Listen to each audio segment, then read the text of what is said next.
Hello everyone. Here in the UK, the Mental Health Awareness Foundation hosts a Mental Health Awareness Week, and this year that week is going to be between the 9th and the 15th of May. So to recognise Mental Health Awareness Week, I've decided to make a video talking about my own mental health, where it was as a closeted queer teenager in the 1990s versus where it is today as an openly queer man living in a society that is a lot more embracing of the queer community and a lot more aware about mental health issues. So I hope that you enjoy watching and maybe get some benefit from it too.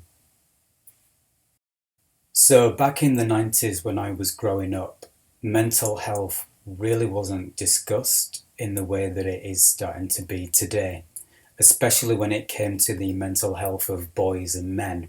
It was also a very bigoted society towards the gay community.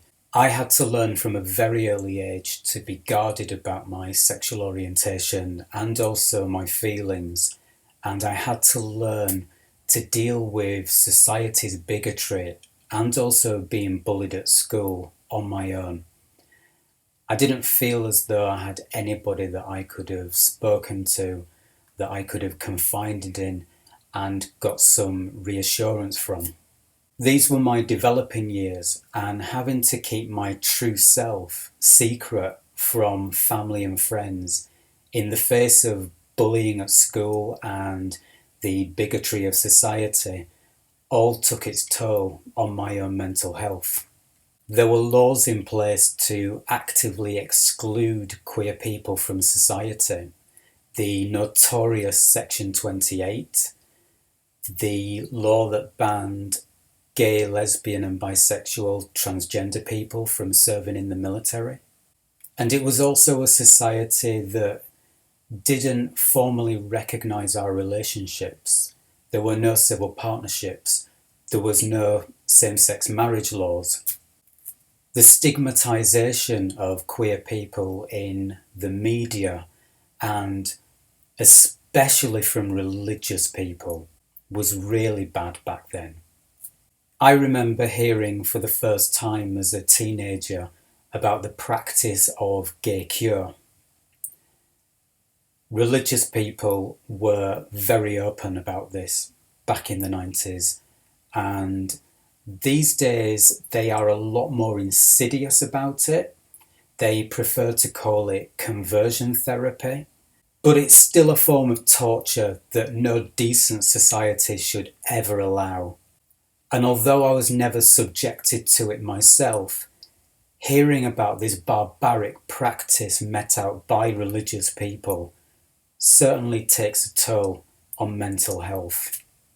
The stigmatisation of queer people back then was a lot more prevalent than what it is now.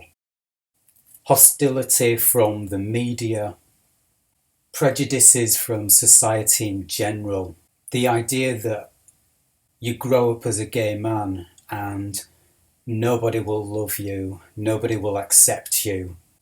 You're probably going to get AIDS, which was a death sentence, and that you'll just have this lonely, miserable life was an attitude that was very common when I was still in the closet.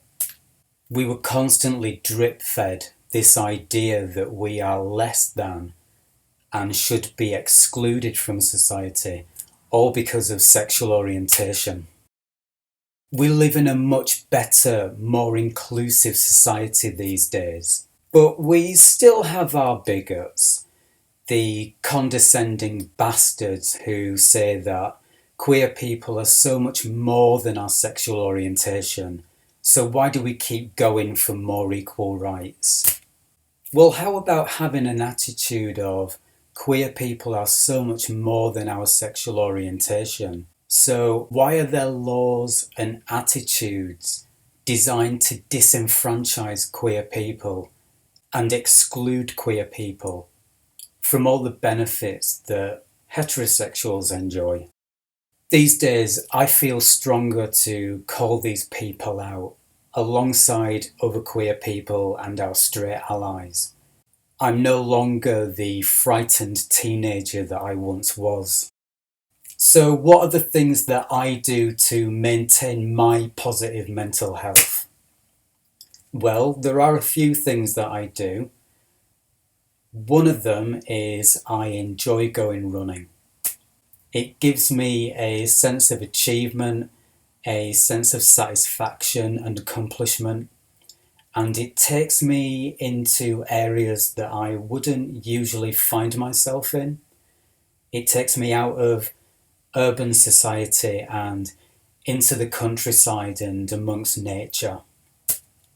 I know it sounds really corny, but depending on the time of year, because I love going running in the morning, I do get to see wonderful sunrises, and that can really uplift my mood and give me a positive start to the day. I'm also fortunate enough to have some very good friends. My friendship circle isn't as large as what it was when I was younger, but that doesn't really matter so much because it may well be a smaller number of people, but they are the right people for me. And I value them, I appreciate them, I love spending time with them. We enjoy each other's conversation and each other's company. And we know that we're there for each other if we need it. I also make a point of keeping off of social media. I think we're all very much aware of how detrimental to positive mental health social media can be. It can be a major source of negativity and hatred. We all know that a lot of people online indulge in negativity and indulge in causing drama. It's an environment where perfect strangers will happily punch down on other people when they are feeling vulnerable, isolated. You wouldn't let these batshit crazy people into your home and treat you in that manner. So why invite them into your home via the internet? You can't reason with hostile, extreme people, especially online. I'm aware of the negativity that social media and comment sections can bring.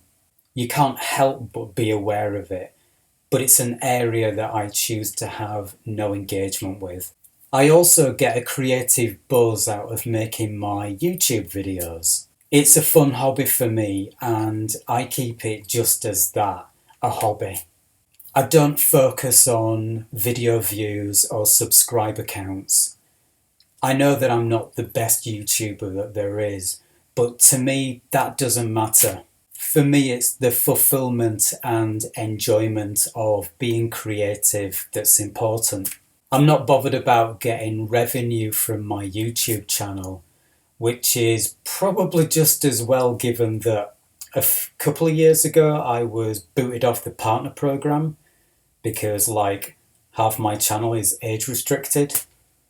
Another area that is beneficial for me and my mental health is recognizing mistakes that I've made in the past when it's come to befriending people who have not been right for me at all.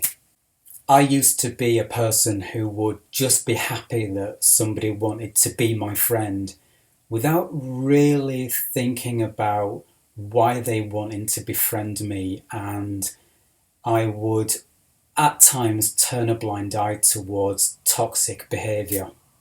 It's a mistake that I made a few times in my youth, but fortunately I've learned and grown from it. If there are people in your life who are toxic, you just have to cut them off. It is hard, but ultimately, these people are just going to drag you down. It's also important to not get caught up in the expectations of others. There's always going to be complainers, no matter what it is that you do. Do what's right for you, but also do what you can to make somebody else's world brighter. And if somebody's been a cunt towards you, fuck it. Don't pander to them. I'm not saying to punch down on other people, but let's be honest. If somebody needs to be told to piss off, just tell them to piss off. My mental health is in a reasonably good place now. Most days I'm mentally strong, but I do still have the occasional day where I feel that I have to retreat into my own bubble. So if you've made it this far into the video, thank you for watching.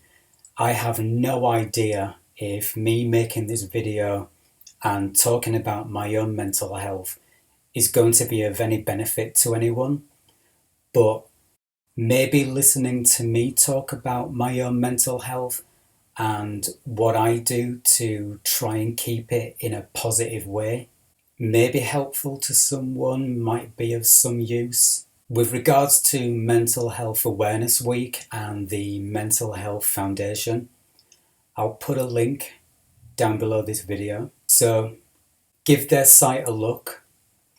Maybe if you know anyone who may benefit, you could point them in that direction. And yeah, just let's look out for each other and be more conscious and aware of other people's possible situations. And just be mindful of how the things that we say and do to each other can have an impact.